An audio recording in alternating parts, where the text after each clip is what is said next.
The Odyssey, by Homer. Translated by Samuel Butler. Book number 11. The Visit to the Dead.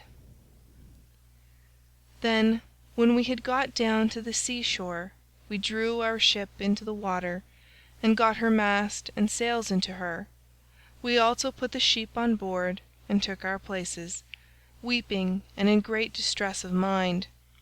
Circe, that great and cunning goddess, sent us a fair wind that blew dead aft, and stayed steadily with us, keeping our sails all the time well filled, so we did whatever wanted doing to the ship's gear, and let her go as the wind and helmsman headed her.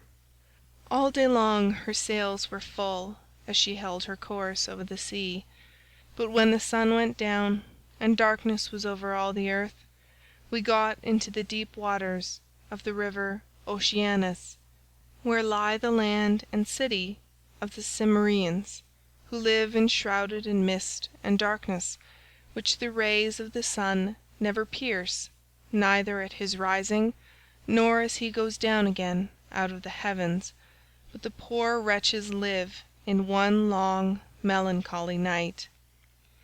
When we got there, we beached the ship, took the sheep out of her, and went along by the waters of Oceanus till we came to the place of which Circe had told us. Here Perimedes and Eurylochus held the victims, while I drew my sword and dug the trench a cubit each way. I made a drink offering to all the dead, first with honey and milk, then with wine, and thirdly with water, and I sprinkled white barley meal over the whole, praying earnestly to the poor feckless ghosts, and promising them that when I got back to Ithaca I would sacrifice a barren heifer for them, the best I had, and would load the pyre with good things. I also particularly promised that Tiresias should have a black sheep to himself, the best in all my flocks. When I had prayed sufficiently to the dead, I cut the throats of the 2 sheep and let the blood run into the trench, whereon the ghosts came trooping up from Erebus, brides, young bachelors, old men worn out with toil, maids who had been crossed in love, and brave men who had been killed in battle, with their armour still smirched with blood. They came from every quarter, and flitted round the trench with a strange kind of screaming sound that made me turn pale with fear. When I saw them coming, I told the men to be quick and flay the carcasses of the 2 dead sheep and make burnt offerings of them, and at the same time to repeat prayers to Hades and to Proserpine. But I sat where I was with my sword drawn, and would not let the poor feckless ghosts come near the blood till Tiresias should have answered my questions. The first ghost that came was that of my comrade Elpenor, for he had not yet been laid beneath the earth. We had left his body unwaked and unburied in Circe's house, for we had had too much else to do. I was very sorry for him, and cried when I saw him. "Elpenor," said I, "how did you come down here into this gloom and darkness? You have got here on foot quicker than I have with my ship." "Sir," he answered with a groan, "it was all bad luck, and my own unspeakable drunkenness. I was lying asleep on the top of Circe's house, and never thought of coming down again by the great staircase, but fell right off the roof and broke my neck, so my soul came down to the house of Hades. And now I beseech you by all those whom you have left behind you, though they are not here, by your wife, by the father who brought you up when you were a child, and by Telemachus, who is the one hope of your house, do what I shall now ask you. I know that when you leave this limbo, you will again hold your ship for the Aegean island. Do not go thence leaving me unwaked and unburied behind you, or I may bring heaven's anger upon you. but burn me with whatever armour I have. Build a barrow for me on the sea shore, that may tell people in days to come what a poor unlucky fellow I was, and plant over my grave the oar that I used to row with when I was yet alive and with my messmates." And I said, "My poor fellow, I will do all that you have asked of me." Thus then did we sit and hold sad talk with one another, I on the one side of the trench with my sword held over the blood, and the ghost of my comrade saying all this to me from the other side. Then came the ghost of my dead mother Anticlea, daughter of Autolycus. I had left her alive when I set out for Troy, and was moved to tears when I saw her, but even so, for all my sorrow, I would not let her come near the blood till I had asked my questions of Tiresias. Then came also the ghost of Theban Tiresias, with his golden sceptre in his hands. He knew me, and said, "Ulysses, noble son of Laertes, why, poor man, have you left the light of day, and come down to visit the dead in this sad place? Stand back from the trench and withdraw your sword, that I may drink of the blood and answer your questions truly." So I drew back, and sheathed my sword, whereon, when he had drank of the blood, he began with his prophecy. "You want to know," said he, "about your return home, but heaven will make this hard for you. I do not think that you will escape the eye of Neptune, who still nurses his bitter grudge against you for having blinded his son. Still, after much suffering, you may get home, if you can restrain yourself and your companions, when your ship reaches the Thrinacian island, where you will find the sheep and cattle belonging to the sun, who sees and gives ear to everything. If you leave these flocks unharmed and think of nothing but of getting home, you may yet after much hardship reach Ithaca, but if you harm them, then I forewarn you of the destruction both of your ship and of your men. Even though you may yourself escape, you will return in bad plight after losing all your men, in another man's ship, and you will find trouble in your house which will be overrun by high-handed people who are devouring your substance under the pretext of paying court and making presents to your wife.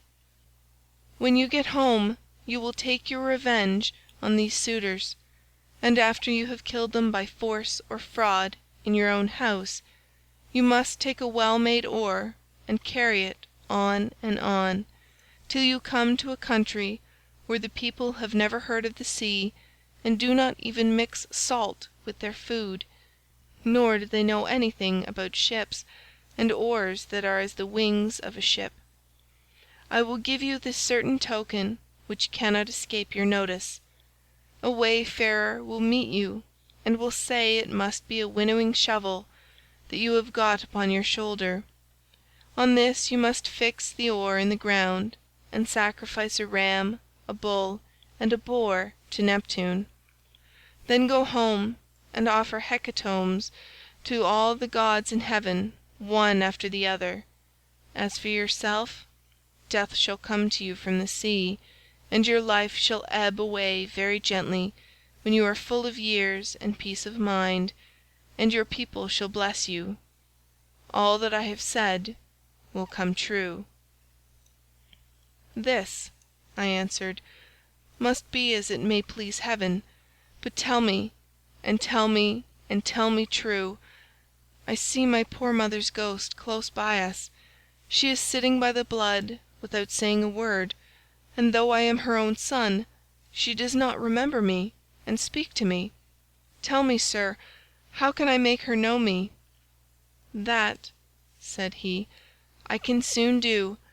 Any ghost that you let taste of the blood will talk with you like a reasonable being, but if you do not let them have any blood, they will go away again." On this the ghost of Tiresias went back to the house of Hades, for his prophesyings had now been spoken. But I sat still where I was until my mother came up and tasted the blood. Then she knew me at once and spoke fondly to me, saying, 'My son, how did you come down to this abode of darkness while you are still alive? It is a hard thing for the living to see these places, for between us and them there are great and terrible waters, and there is Oceanus, which no man can cross on foot, but he must have a good ship to take him. Are you all this time trying to find your way home from Troy, and have you never yet got back to Ithaca, nor seen your wife in your own house?' 'Mother,' said I was forced to come here to consult the ghost of the Theban prophet Tiresias. I have never yet been near the Achaean land, nor set foot on my native country, and I have had nothing but one long series of misfortunes from the very first day that I set out with Agamemnon for Ilius, the land of noble steeds, to fight the Trojans. But tell me, and tell me true, in what way did you die?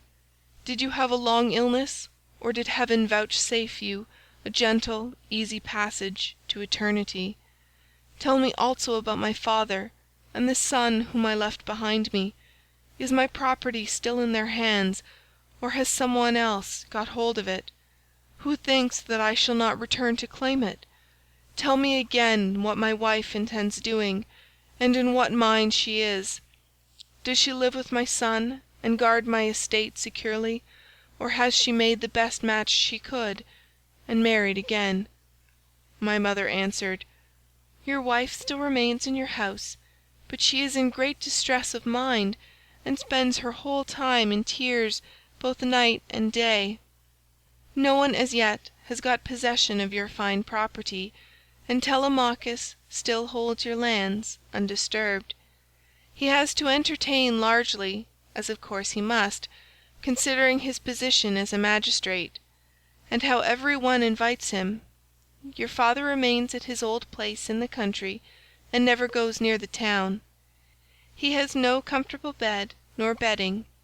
In the winter he sleeps on the floor in front of the fire with the men, and goes about all in rags, but in summer, when the warm weather comes on again, he lies out in the vineyard on a bed of vine leaves thrown anyhow upon the ground. He grieves continually about your never having come home, and suffers more and more as he grows older. As for my own end, it was in this wise. Heaven did not take me swiftly and painlessly in my own house, nor was I attacked by any illness such as those that generally wear people out and kill them, but my longing to know what you were doing, and the force of my affection for you, this it was that was the death of me.' Then I tried to find some way of embracing my poor mother's ghost. Thrice I sprang towards her and tried to clasp her in my arms, but each time she flitted from my embrace, as it were a dream or phantom, and being touched to the quick, I said to her, 'Mother, why do you not stay still when I would embrace you?' If we could throw our arms around one another, we might find sad comfort in the sharing of our sorrows, even in the house of Hades. Does Proserpine want to lay a still further load of grief upon me by mocking me with a phantom only?' 'My son,' she answered, 'most ill-fated of all mankind, it is not Proserpine that is beguiling you, but all people are like this when they are dead. The sinews no longer hold the flesh and bones together. These perish in the fierceness of consuming fire as soon as life has left the body, and the soul flits away as though it were a dream.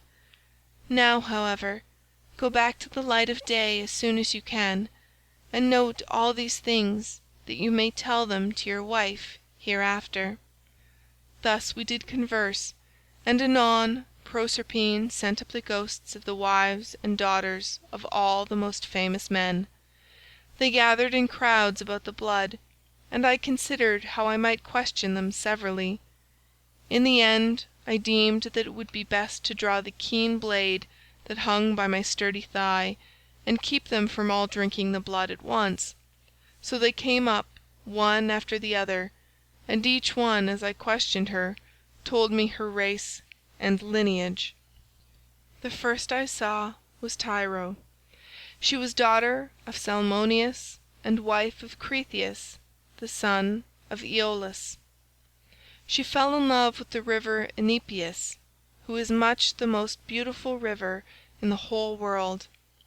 Once when she was taking a walk by his side, as usual, Neptune, disguised as her lover, lay with her at the mouth of the river, and a huge blue wave arched itself like a mountain over them, to hide both woman and god, whereon he loosed her virgin girdle, and laid her in a deep slumber. When the god had accomplished the deed of love, he took her hand in his own, and said, "Tyro, rejoice in all good will. The embraces of the gods are not fruitless, and you will have fine twins about this time 12 months. Take great care of them. I am Neptune, so now go home, but hold your tongue and do not tell anyone." Then he dived under the sea, and she in due course bore Peleus and Neleus, who both of them served Jove with all their might. Peleus was a great breeder of sheep and lived in Iolcus, but the other lived in Pylos. The rest of her children were by Cretheus, named Aeson, Phares, and Amithaon, who was a mighty warrior and charioteer. Next to her I saw Antiope, daughter to Asopus, who could boast of having slept in the arms of even Jove himself, and who bore him 2 sons, Amphion and Zethus. These founded Thebes with its 7 gates, and built a wall all round it, for strong though they were, they could not hold Thebes till they had walled it. Then I saw Alcmena, the wife of Amphitryon, who also bore to Jove indomitable Hercules, and Megara, who was daughter to great King Creon, and married the redoubtable son of Amphitryon. I also saw fair Epicaste, mother of King Oedipodes, whose awful lot it was to marry her own son without suspecting it. He married her after having killed his father, but the gods proclaimed the whole story to the world, whereon he remained king of Thebes, in great grief for the spite the gods had borne him. But Epicaste went to the house of the mighty jailer Hades, having hanged herself for grief, and the avenging spirits haunted him as for an outraged mother, to his ruing bitterly thereafter. Then I saw Chloris, whom Neleus married for her beauty, having given priceless presents for her. She was youngest daughter to Amphion, son of Iasus, and king of Minian Orchomenus, and was queen in Pylos. She bore Nestor, Chromius, and Periclymenus, and she also bore that marvellously lovely woman Pero, who was wooed by all the country round. But Neleus would only give her to him who should raid the cattle of Iphicles from the grazing grounds of Phylace, and this was a hard task. The only man who would undertake to raid them was a certain excellent seer. But the will of heaven was against him, for the rangers of the cattle caught him and put him in prison. Nevertheless, when a full year had passed, and the same season came round again, Iphicles set him at liberty, after he had expounded all the oracles of heaven. Thus, then, was the will of Jove accomplished. And I saw Leda, the wife of Tyndarus, who bore him 2 famous sons, Castor, breaker of horses, and Pollux, the mighty boxer. Both these heroes are lying under the earth, though they are still alive, for by a special dispensation by Jove they die and come to life again, each one of them every other day throughout all time, and they have the rank of gods. After her I saw Iphimedia, wife of Aloeus, who boasted the embrace of Neptune. She bore 2 sons, Otus and Ephialtes, but both were short-lived. They were the finest children that were ever born in this world, and the best looking, Orion only excepted. For at 9 years old they were 9 fathoms high, and measured 9 cubits round the chest. They threatened to make war with the gods in Olympus, and tried to set Mount Ossa on the top of Mount Olympus, and Mount Pelion on the top of Ossa, that they might scale heaven itself, and they would have done it too if they had been grown up, but Apollo, son of Leto, killed both of them before they had got so much as a sign of hair upon their cheeks or chin. Then I saw Phaedra, and Procris, and fair Ariadne, daughter of the magician Minos, whom Theseus was carrying off from Crete to Athens, but he did not enjoy her, for before he could do so, Diana killed her in the island of Dia on account of what Bacchus had said against her. I also saw Maera and Clymene, and hateful Eriphyle, who sold her own husband for gold, but it would take me all night if I were to name every single one of the wives and daughters of heroes whom I saw, and it is time for me to go to bed, either on board ship with my crew, or here. As for my escort, heaven and yourselves will see to it." Here he ended, and the guests sat all of them enthralled and speechless throughout the covered cloister. Then Arete said to them, "What do you think of this man, O Phaeacians? Is he not tall and good-looking, and is he not clever? True, he is my own guest, but all of you share in the distinction. Do not be in a hurry to send him away, nor niggardly in the presents you make to one who is in such great need, for heaven has blessed all of you with great abundance." Then spoke the aged hero Echeneus, who was one of the oldest men among them. "My friends," said he, "what our august queen has just said to us is both reasonable and to the purpose, therefore be persuaded by it. But the decision, whether in word or deed, rests ultimately with King Alcinous." "The thing shall be done," exclaimed Alcinous, "as surely as I still live and reign over the Phaeacians. Our guest is indeed very anxious to get home, still we must persuade him to remain with us until tomorrow, by which time I shall be able to get together the whole sum that I mean to give him. As regards his escort, it will be a matter for you all, and mine above all others as the chief person among you."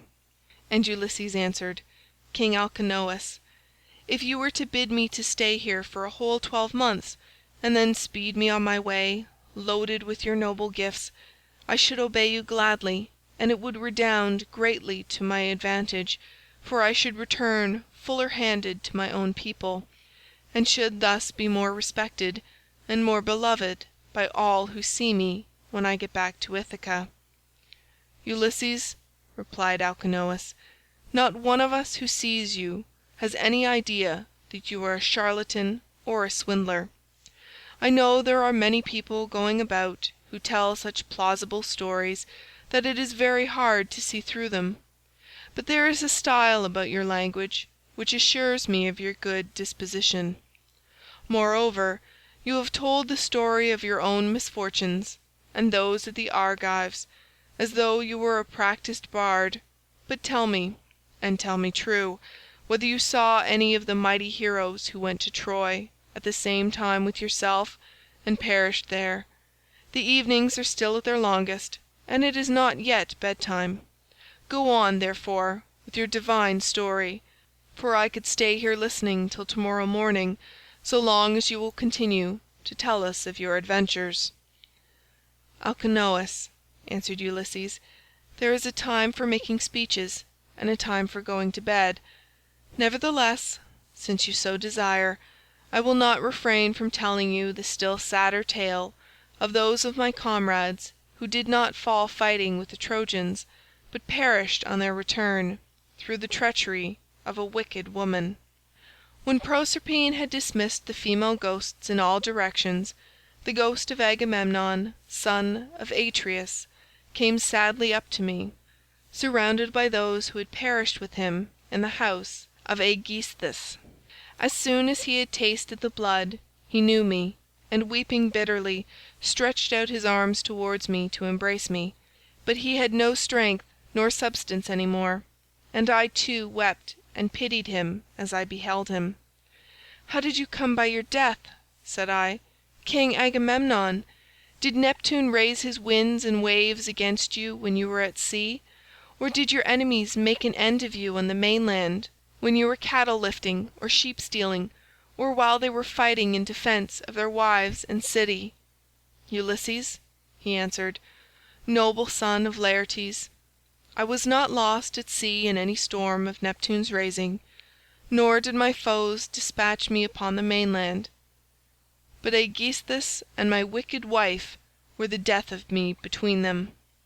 He asked me to his house, feasted me, and then butchered me most miserably, as though I were a fat beast in a slaughter-house, while all around me my comrades were slain like sheep or pigs for the wedding breakfast or picnic or gorgeous banquet of some great nobleman. You must have seen numbers of men killed either in a general engagement or in single combat, but you never saw anything so truly pitiable as the way in which we fell in that cloister, with the mixing bowl and the loaded tables lying all about, and the ground reeking with our blood. I heard Priam's daughter Cassandra scream as Clytemnestra killed her close beside me. I lay dying upon the earth with the sword in my body, and raised my hands to kill the slut of a murderess, but she slipped away from me. She would not even close my lips nor my eyes when I was dying, for there is nothing in this world so cruel and so shameless as a woman when she has fallen into such guilt as hers was. Fancy murdering her own husband! I thought I was going to be welcomed home by my children and my servants, but her abominable crime has brought disgrace on herself and all women who shall come after, even on the good ones.' And I said, 'In truth Jove has hated the house of Atreus from first to last in the matter of their women's counsels. See how many of us fell for Helen's sake, and now it seems that Clytemnestra hatched mischief against you too during your absence. Be sure, therefore,' continued Agamemnon, 'and not be too friendly even with your own wife. Do not tell her all that you know perfectly well yourself. Tell her a part only, and keep your own counsel about the rest.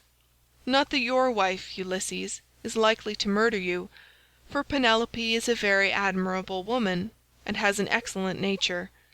We left her a young bride with an infant at her breast when we set out for Troy.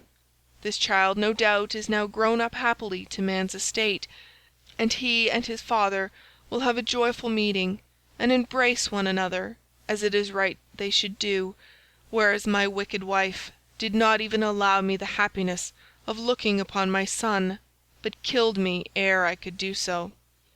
Furthermore I say, and lay my saying to your heart, do not tell people when you are bringing your ship to Ithaca, but steal a march upon them, for after all this there is no trusting women. But now tell me, and tell me true, can you give me any news of my son Orestes? Is he in Orchomenus, or at Pylos, or is he at Sparta with Menelaus, for I presume that he is still living.' And I said, 'Agamemnon, why do you ask me? I do not know whether your son is alive or dead, and it is not right to talk when one does not know.' As we two sat weeping and talking thus sadly with one another, the ghost of Achilles came up to us with Patroclus, Antilochus, and Ajax, who was the finest and goodliest man of all the Danaans after the son of Peleus. The fleet descendant of Aeacus knew me and spoke piteously, saying, "Ulysses, noble son of Laertes, what deed of daring will you undertake next, that you venture down to the house of Hades among us silly dead, who are but the ghosts of them that can labour no more?" And I said, "Achilles, son of Peleus, foremost champion of the Achaeans, I came to consult Tiresias and see if he could advise me about my return home to Ithaca, for I have never yet been able to get near the Achaean land, nor to set foot in my own country, but have been in trouble all the time. As for you, Achilles, no one was ever yet so fortunate as you have been, nor ever will be, for you were adored by all us Argives as long as you were alive, and now that you are here you are a great prince among the dead. Do not, therefore, take it so much to heart, even if you are dead." "Say not a word," he answered, "in death's favour. I would rather be a paid servant in a poor man's house, and be above ground, than king of kings among the dead. But give me news about my son. Is he gone to the wars, and will he be a great soldier, or is this not so? Tell me also if you have heard anything about my father, Peleus. Does he still rule among the Myrmidons, or do they show him no respect throughout Hellas and Phthia, now that he is old and his limbs fail him? Could I but stand by his side in the light of day with the same strength that I had when I killed the bravest of our foes upon the plain of Troy, could I but be as I then was, and go even for a short time to my father's house, any one who tried to do him violence or supersede him would soon rue it." "I have heard nothing," I answered, "of Peleus, but I can tell you all about your son Neoptolemus, for I took him in my own ship from Scyros with the Achaeans. In our councils of war before Troy he was always first to speak, and his judgment was unerring. Nestor and I were the only two who could surpass him, and when it came to fighting on the plain of Troy, he would never remain with the body of his men, but would dash on far in front, foremost of them all in valour. Many a man did he kill in battle.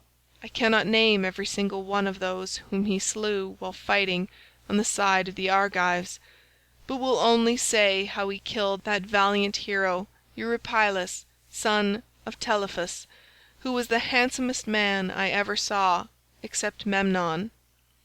Many others also of the Cettians fell around him by reason of a woman's bribes. Moreover, when all the bravest of the Argives went inside the horse that Aeneas had made, and it was left to me to settle when we should either open the door of our ambuscade or close it, though all the other leaders and chief men among the Danaans were drying their eyes and quaking in every limb, I never once saw him turn pale nor wipe a tear from his cheek. He was all the time urging me to break out from the horse, grasping the handle of his sword and his bronze-shod spear, and breathing fury against his foe. Yet when we had sacked the city of Priam, he got his handsome share of the prize money and went on board, such is the fortune of war, without a wound upon him, neither from a thrown spear nor in close combat, for the rage of Mars is a matter of great chance." When I had told him this, the ghost of Achilles strode off across a meadow full of asphodel, exulting over what I had said concerning the prowess of his son. The ghosts of other dead men stood near me, and told me each his own melancholy tale, but that of Ajax son of Telamon alone held aloof, still angry with me for having won the cause in our dispute about the armour of Achilles. Thetis had offered it as a prize, but the Trojan prisoners and Minerva were the judges. Would that I had never gained the day in such a contest, for it cost the life of Ajax, who was foremost of all the Danaans after the son of Peleus, alike in stature and prowess. When I saw him I tried to pacify him, and said, "Ajax, will you not forget and forgive even in death? But must the judgment about that hateful armour still rankle with you? It cost us Argives dear enough to lose such a tower of strength as you were to us. We mourned you as much as we mourned Achilles, son of Peleus himself, nor can the blame be laid on anything but on the spite which Jove bore against the Danaans, for it was this that made him counsel your destruction. Come hither, therefore, bring your proud spirit into subjection, and hear what I can tell you." He would not answer, but turned away to Erebus and to the other ghosts. Nevertheless, I should have made him talk to me in spite of his being so angry, or I should have gone on talking to him, only that there were still others among the dead whom I desired to see. Then I saw Minos, son of Jove, with his golden sceptre in his hand, sitting in judgment on the dead, and the ghosts were gathered sitting and standing round him in the spacious house of Hades to learn his sentences upon them. After him I saw huge Orion in a meadow full of asphodel driving the ghosts of the wild beasts that he had killed upon the mountains, and he had a great bronze club in his hand, unbreakable for ever and ever. And I saw Tityus, son of Gaia, stretched upon the plain and covering some 9 acres of ground. 2 vultures on either side of him were digging their beaks into his liver, and he kept on trying to beat them off with his hands, but could not, for he had violated Jove's mistress Leto as she was going through Panopeus on her way to Pytho. I saw also the dreadful fate of Tantalus, who stood in a lake that reached his chin. He was dying to quench his thirst, but could never reach the water, for whenever the poor creature stooped to drink, it dried up and vanished, so that there was nothing but dry ground, parched by the spite of heaven.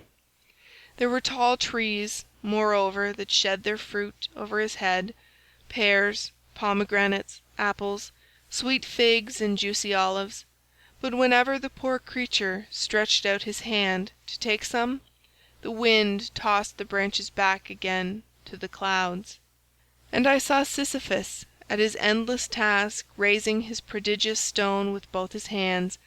With hands and feet he tried to roll it up to the top of the hill, but always, just before he could roll it over onto the other side, its weight would be too much for him, and the pitiless stone would come thundering down again onto the plain. Then he would begin trying to push it uphill again, and the sweat ran off him, and the steam rose after him. After him I saw the mighty Hercules, but it was his phantom only, for he is feasting ever with the immortal gods, and has lovely Hebe to wife, who is daughter of Jove and Juno. The ghosts were screaming round him like scared birds flying all whithers. He looked black as night, with his bare bow in his hands, and his arrow on the string, glaring around as though ever on the point of taking aim. About his breast there was a wondrous golden belt, adorned in the most marvellous fashion with bears, wild boars, and lions with gleaming eyes. There was also war, battle, and death. The man who made that belt, do what he might, would never be able to make another like it. Hercules knew me at once when he saw me, and spoke piteously, saying, "My poor Ulysses, noble son of Laertes, are you too leading the same sorry kind of life that I did when I was above ground? I was son of Jove, but I went through an infinity of suffering, for I became bondsman to one who was far beneath me, a low fellow who set me all manner of labours. He once sent me here to fetch the hell hound, for he did not think he could find anything harder for me than this, but I got the hound out of Hades and brought him to him, for Mercury and Minerva helped me." On this Hercules went down again into the house of Hades, but I stayed where I was in case some other of the mighty dead should come to me, and I should have seen still other of them that are gone before, whom I would fain have seen, Theseus, Pirithous, glorious children of the gods, but so many thousands of ghosts came round me, and uttered such appalling cries, that I was panic-stricken lest Proserpine should send up from the house of Hades the head of that awful monster Gorgon. On this I hastened back to my ship, and ordered my men to go on board at once and loose the hawsers. So they embarked and took their places, whereon the ship went down the stream of the river Oceanus. We had to row at first, but presently a fair wind sprang up. End of Book 11.